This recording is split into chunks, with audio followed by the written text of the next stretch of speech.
بس اتنا بھلا کرنا ہر ایک سے محشر میری معاف عطا کرنا، وہ وقت قیامت جب ہر اپنا پرایا۔ ناظرین گرامی السلام علیکم ورحمۃ اللہ وبرکاتہ۔ میں ہوں آپ کا میزبان انصار عزیز ندوی، اور آپ اس وقت سیدھی بات ٹی وی چینل کے جاری پروگرام پیغام فرقان کی 38ویں قسط ملاحظہ فرما رہے ہیں۔ ناظرین، آج بھی ہم سورہ بقرہ کی آیت نمبر 21 ہی کا مطالعہ جاری رکھیں گے، کیونکہ اس کے مزید پہلو ایسے ہیں جن کی وضاحت اور تفسیر ضروری ہے۔ ایک بار پھر اس آیت کی تلاوت، الفاظ کے معنی اور اس آیت کا ترجمہ سماعت فرمائیں۔ اعوذ باللہ من الشیطان الرجیم، بسم اللہ الرحمن الرحیم۔ یا ایہا الناس اعبدوا ربکم الذی خلقکم والذین من قبلکم لعلکم تتقون۔ الفاظ کے سنگل معنی ہیں، یا ایہا الناس، اے لوگو، اعبدوا، عبادت کرو، ربکم، تم اپنے رب کی، الذی، جس نے، خلقکم، تمہیں پیدا کیا، والذین، اور وہ لوگ جو، من قبلکم، تم سے پہلے، لعلکم، تاکہ تم، تتقون، پرہیزگار بن جاؤ۔ ناظرین، مکمل ترجمہ ہے، لوگوں اپنے رب کی عبادت کرو جس نے تم کو اور تم سے پہلے لوگوں کو پیدا کیا تاکہ تم پرہیزگار بن جاؤ۔ ناظرین، ہم نے گزشتہ قسط میں ذکر کیا تھا کہ کس طرح حضرت امام رازی رحمۃ اللہ علیہ وغیرہم نے اللہ تعالیٰ کے وجود پر بھی اس آیت سے استدلال کیا ہے، اور یہ کہ فی الواقع یہ آیت اللہ تعالیٰ کے وجود پر بہت بڑی دلیل بھی ہے۔ تو آج ہم اسی نقطے کو لے کر آگے بڑھتے ہیں۔ ناظرین، زمین اور آسمان کا مختلف شکلوں میں ہونا، مختلف اوقات میں ان کا مختلف رنگوں میں ظاہر ہونا، پھر زمین پر بسنے والی مختلف مخلوقات کے مختلف مزاجوں کا حامل ہونا، جن میں وہ موجودات بھی شامل ہیں جو نفع پہنچانے کے اہل ہیں، تو ایسی موجودات کا نفع بخش ہونا اور اپنے وجود میں اس کا کسی خاص حکمت کا حامل ہونا، اور اگر یہ نفع بخش موجودات موجود نہ ہو تو اس صورتحال سے انسان کی زندگی کا مشکلات سے بھر جانا وغیرہ وغیرہ، تو یہ ساری چیزیں ثبوت پیش کر رہی ہیں کہ ان کا ایک خالق اور مالک بھی ہے، جس کا وجود اس عظیم الشان کائنات کو اور اس میں موجود اشیاء کے نظام کو چلانے کا ذمہ دار ہے، اور اس کی کار خدائی میں اس کی قدرت، اس کی حکمت، اس کی زبردست سطوت و سلطنت کا ایک ایک پل مظاہرہ ہو رہا ہے۔ کسی بدوی سے پوچھا گیا کہ اللہ تبارک و تعالیٰ کی موجودگی کی کیا دلیل ہے، تو اس نے جواب دیا، یعنی مینگنی سے جس طرح اس حقیقت کا پتہ چلتا ہے کہ یہاں سے اونٹ کا گزر ہوا ہے، اور زمین پر پاؤں کے نشانوں کو دیکھ کر جس طرح معلوم ہو جاتا ہے کہ ادھر سے کوئی آدمی گزرا ہے، تو کیا اس برجوں والے آسمان سے، راستوں والی زمین سے، ٹھانٹے مارنے والے اس متلاطم سمندر سے باریک بین اور باخبر اللہ تعالیٰ کی وجود کی دلیل نہیں ملتی؟ حضرت امام مالک رحمۃ اللہ علیہ سے ہارون رشید نے ایک بار پوچھا، اللہ تعالیٰ کی وجود پر کیا دلیل ہے؟ آپ نے فرمایا، زبانوں کا مختلف ہونا، آوازوں کا جداگانہ ہونا، نغموں کا الگ الگ ہونا ثابت کرتا ہے کہ اللہ تعالیٰ موجود ہے۔ امام ابو حنیفہ رحمۃ اللہ علیہ سے بھی یہی سوال ہوتا ہے، تو آپ بڑے ہی حکیمانہ مگر طنز سے بھرپور انداز میں جواب دیتے ہیں کہ ذرا رکو تو صحیح، میں کسی اور سوچ میں گرفتار ہوں۔ سوال کرنے والے ان کی طرف متوجہ ہوتے ہیں اور ان کی سوچ کے بارے میں دریافت کرتے ہیں، تو وہ جواب میں عرض کرتے ہیں،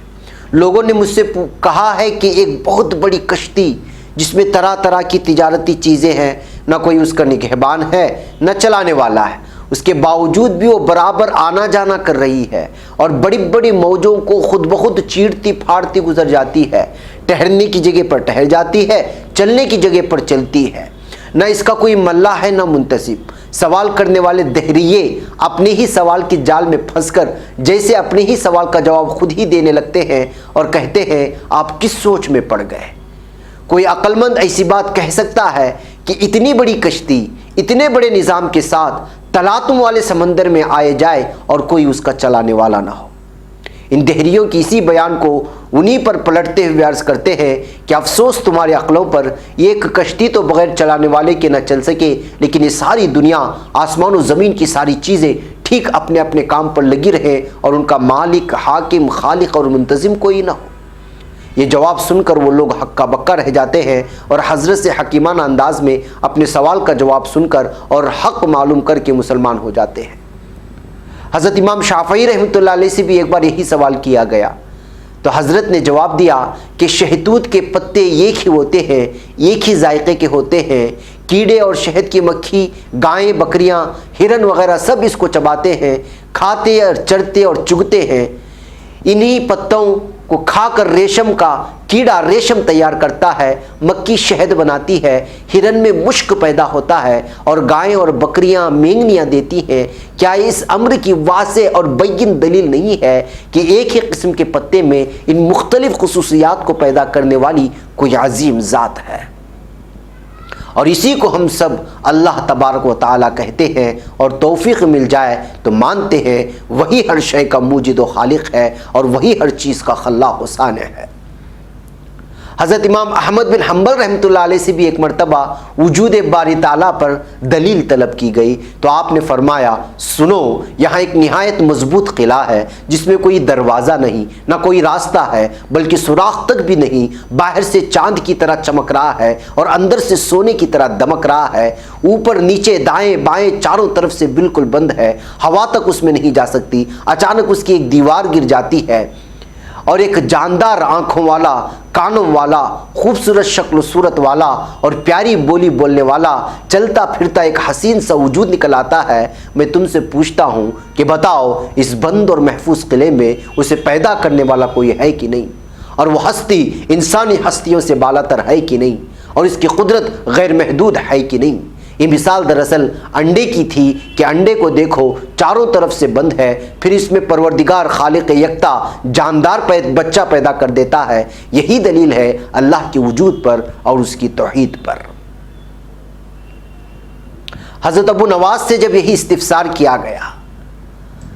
تو آپ نے فرمایا آسمان سے بارش کا برسنا، اس سے درختوں کا پیدا ہونا، ان ہری ہری شاخوں پر خوش ذائقہ میووں کا لگنا ہی اللہ تعالیٰ کی وجود اور اس کی وحدانیت کی بہت بڑی دلیل ہے۔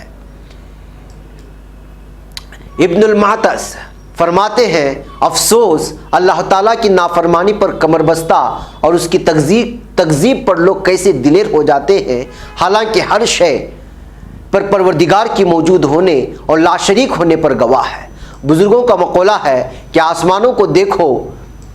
ان کی بلندی اور ان کی وسعت، ان پر نمودار ہونے والے چھوٹے بڑے چمکیلے اور روشن ستاروں، سیاروں اور سیارچوں پر نظر ڈالو، ان کے چمکنے دمکنے، ان کے چلنے پھرنے، ٹہر جانے، ظاہر ہونے اور چھپ جانے کا مطالعہ کرو۔ سمندروں کو دیکھو جو موجیں مارتے ہوئے زمین کو گھیرے ہوئے ہیں، اونچے نیچے مضبوط پہاڑوں کو دیکھو جو زمین میں گڑے ہوئے ہیں اور اسے ہلنے نہیں دیتے، جن کے رنگ مختلف، جن کی صورتیں مختلف، قسم کی دوسری مخلوقات پر نظر ڈالو۔ ادھر سے ادھر پھر جانے والے کھیتیوں اور باغوں کو شاداب کرنے والے خوشنما نہروں کو دیکھو، کھیتوں باغوں کی سبزیوں اور ان کے طرح طرح کے پھل پھول، مزے کے میووں پر غور کرو۔ زمین بھی ایک، پانی ایک، لیکن شکلیں، صورتیں، خوشبوئیں، رنگ، ذائقہ اور فائدہ الگ الگ۔ کیا یہ تمام مصنوعات تمہیں باور نہیں کراتی کہ ان کا صانع کوئی ہے؟ کیا یہ تمام موجودات بآواز بلند نہیں کہہ رہی ہیں کہ ان کا کوئی موجد ہے؟